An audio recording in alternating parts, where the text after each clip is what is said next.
Canal Cyber Contos apresenta A Guerra dos Mundos, de H.G. Wells. Capítulo 8. Londres morta.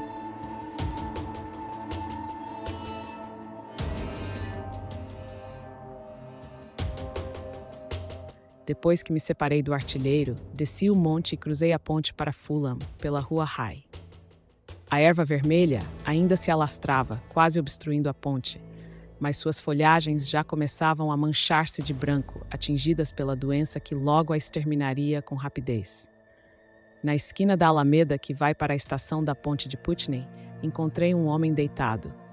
Parecia um limpador de chaminés, tão sujo estava de poeira preta. Estava vivo, mas embriagado a ponto de mal conseguir falar. Não obtive nada dele, fora maldições e arremetidas contra minha cabeça. Acho que teria ficado a seu lado, não fosse a expressão brutal de seu rosto. Poeira preta cobria a estrada a partir da ponte, tornando-se mais espessa em Fulham. As ruas estavam terrivelmente silenciosas.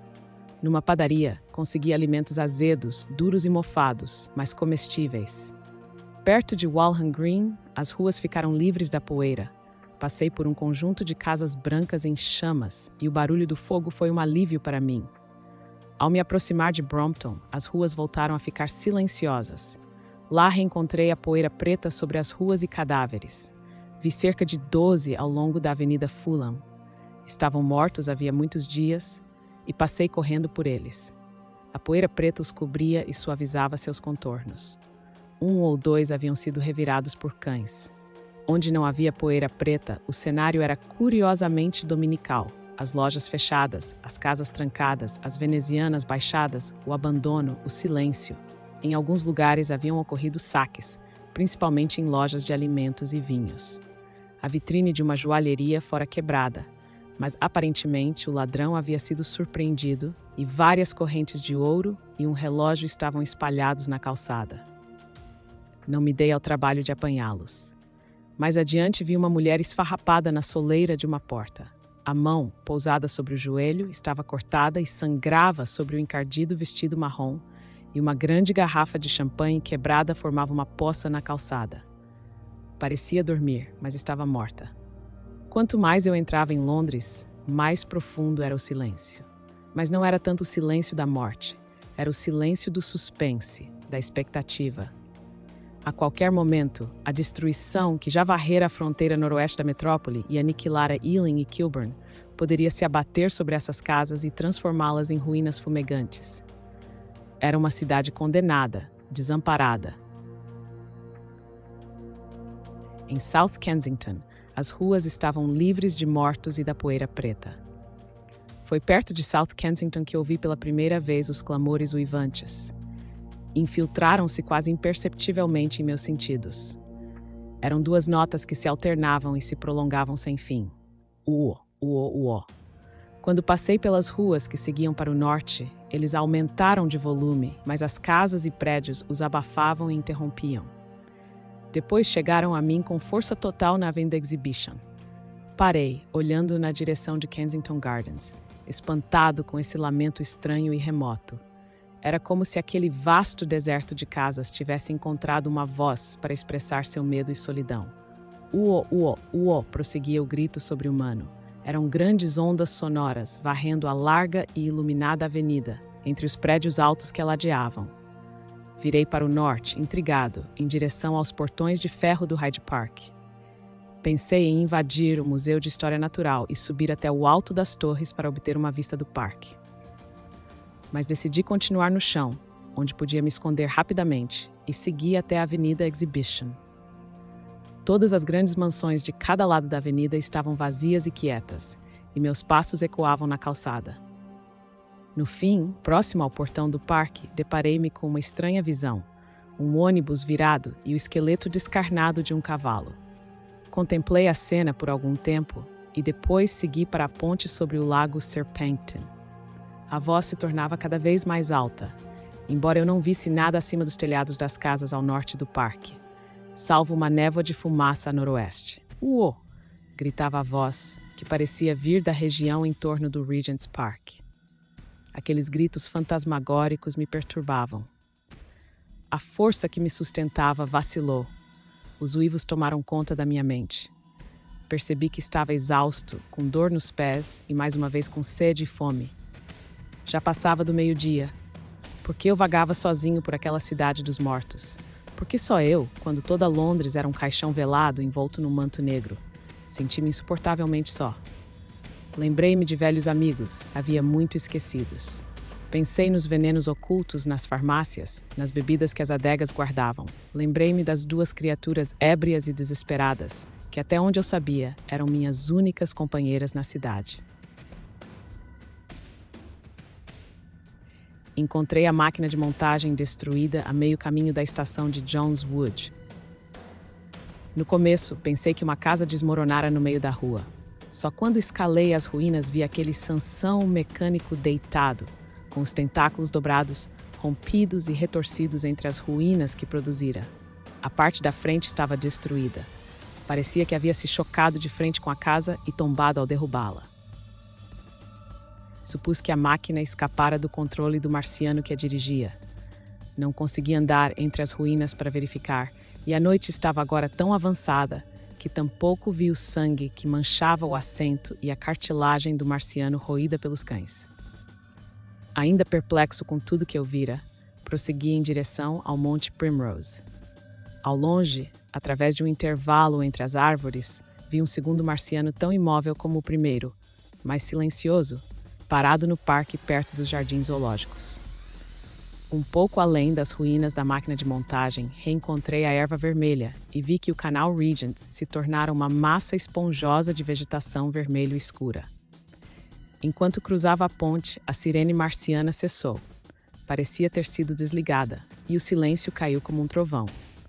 À luz do crepúsculo, as casas ao meu redor estavam sombrias e indistintas, e as árvores perto do parque escureciam. Em toda parte, a erva vermelha escalava as ruínas, contorcendo-se na escuridão. A noite, mãe do medo e do mistério, descia sobre mim. Mas enquanto aquela voz soara, a solidão e a desolação haviam sido suportáveis. Fizera com que Londres ainda parecesse viva, e aquela sensação me dera forças. Então houve uma mudança súbita, o fim de algo, eu não sabia o que, e depois uma quietude palpável. Nada, salvo aquele silêncio lúgubre. Londres me contemplava com um olhar espectral. As janelas das casas brancas eram como órbitas oculares de crânios. Minha imaginação criava milhares de inimigos silenciosos ao meu redor. O terror me dominou, o horror da minha temeridade. Diante de mim, a rua tornou-se escura como se coberta de piche e vi uma forma contorcida estendida no caminho. Não pude mais prosseguir. Virei na avenida John's e pus-me a correr daquela insuportável quietude em direção a Kilburn. Escondi-me da noite e do silêncio até bem depois da meia-noite, num abrigo para cocheiros na Avenida Harrow. Mas antes do amanhecer, minha coragem retornou, e enquanto as estrelas ainda brilhavam, segui mais uma vez para o Regent's Park. Perdi-me em meio às ruas, mas logo vi, no final de uma longa avenida, na meia-luz do amanhecer, a curva do Monte Primrose. No topo, contra as estrelas pálidas, erguia-se um terceiro marciano, ereto e imóvel como os demais. Um propósito insano me dominou. Eu morreria e acabaria com aquilo, e ainda me pouparia do trabalho de me matar. Caminhei impulsivamente em direção ao Titã, e então, quando cheguei mais perto e a claridade aumentou, vi que uma multidão de pássaros negros voava em torno de sua cabeça. Meu coração deu um salto e comecei a correr pela avenida. Atravessei a erva vermelha que obstruía St. Edmund's Terrace, enfrentando, com água até o peito, uma torrente que irrompia do reservatório de água da Avenida Albert, e alcancei o gramado antes que o sol nascesse. Grandes barreiras de terra haviam sido erguidas em torno do monte, formando um enorme reduto. Era a maior e a última fortaleza que os marcianos haviam construído. E por trás dessas barreiras uma fina fumaça subia em direção ao céu. Contra o horizonte, um cachorro magro correu e desapareceu. O pensamento que cruzara minha mente tornou-se mais real, mais possível. Não sentia medo, apenas uma intensa e trêmula exultação ao correr monte acima em direção ao monstro imóvel. De sua cabeça pendiam frouxas tiras marrons, que as aves famintas bicavam e rasgavam. Logo cheguei ao topo do baluarte de terra e, de pé sobre a borda, contemplei o interior do reduto. Era um espaço imenso que continha máquinas gigantes, enormes montes de material e estranhos abrigos. E espalhados por toda parte, alguns nas máquinas de guerra tombadas, outros nas agora rígidas máquinas de montagem, inertes, silenciosos, enfileirados, jaziam os marcianos, mortos. Mortos pelas bactérias nefastas contra as quais seus organismos não estavam preparados. Mortos como a erva vermelha estava sendo morta. Mortos depois do fracasso de todos os recursos humanos pelos mais humildes seres que Deus, em sua sabedoria, havia posto sobre a terra. Acontecera o que eu e muitos poderiam ter previsto, se o medo e a catástrofe não tivessem cegado nossa inteligência. As bactérias portadoras de doenças haviam castigado a humanidade e nossos ancestrais pré-humanos desde o começo dos tempos, desde que a vida começou no planeta. Mas, por virtude da seleção natural, nossa espécie desenvolveu resistência contra elas. A nenhum micróbio sucumbimos sem nos defender. E a muitos, aqueles que putrefazem a matéria morta, por exemplo, nosso organismo vivo é totalmente imune. Mas não há bactérias em Marte e, assim que os invasores chegaram, assim que começaram a beber e a comer, nossos microscópicos aliados começaram a preparar sua queda.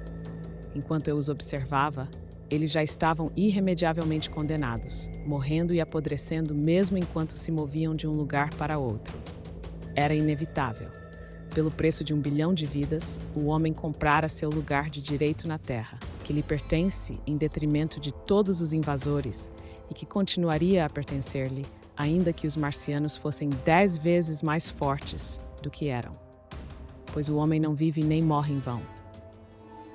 Os marcianos estavam espalhados, quase 50 ao todo, no grande abismo que haviam construído, surpreendidos por uma morte que deve ter lhes parecido totalmente incompreensível. No começo também foi incompreensível para mim. Tudo o que sabia era que aqueles seres, que havia pouco estavam vivos e causavam tanta destruição, agora estavam mortos. Por um momento pensei que a destruição de Senaqueribe se repetira, que Deus se arrependera e que o anjo da morte os aniquilara durante a noite. Enquanto eu olhava para o reduto, senti meu coração gloriosamente leve, enquanto o sol nascente incendiava o mundo com seus raios. O fosso continuava escuro. As poderosas máquinas, tão maravilhosas e complexas, de formas tão sobrenaturais e tortuosas, emergiam estranhas e vagas das sombras em direção à luz. Eu ouvia uma multidão de cães disputando os corpos ocultos nas profundezas do fosso. Na outra margem estava a grande máquina voadora, plana, vasta e estranha, que testavam em nossa atmosfera mais densa quando a morte os ceifou. E a morte não chegara nem 1 minuto antes da hora. Ao ouvir um grasnado, olhei para cima, para a imensa máquina de guerra que nunca mais atacaria, para os frangalhos de carne vermelha que pendiam dos assentos virados no topo do Monte Primrose. Virei-me e olhei para baixo do morro, onde, cercados agora por pássaros, estavam os outros 2 marcianos que eu vira na noite anterior, exatamente como estavam quando a morte os alcançou. Um deles morreu enquanto gritava para seus companheiros. Talvez tenha sido o último a morrer, e sua voz perdurou insistentemente até que a força da máquina se exaurisse. Agora cintilavam torres inofensivas sobre tripés de metal que brilhavam à luz do sol nascente.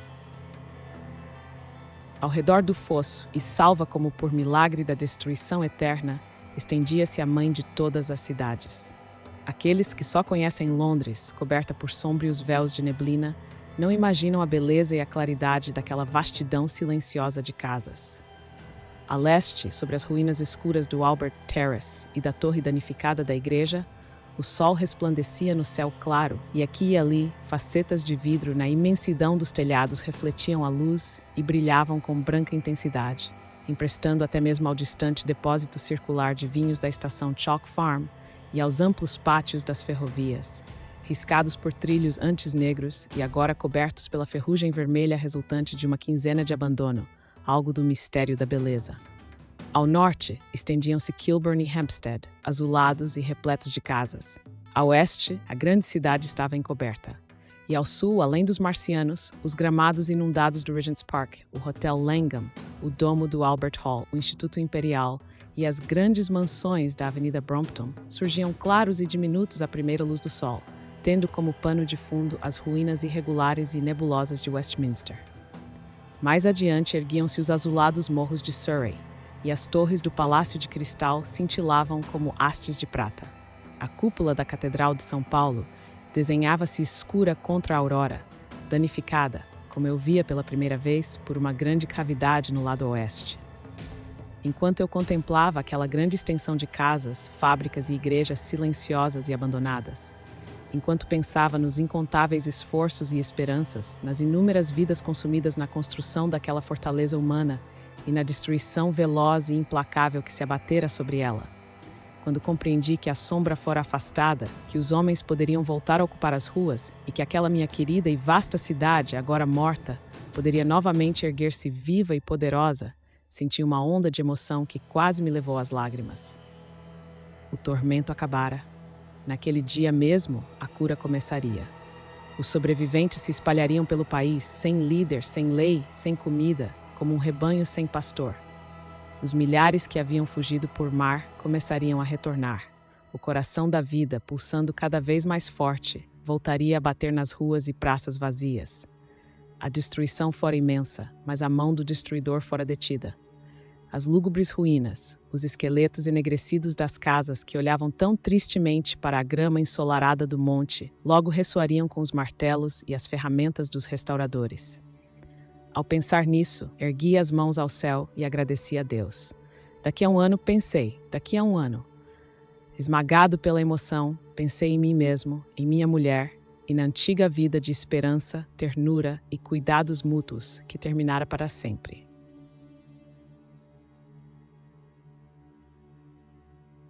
Curta o vídeo e inscreva-se no canal.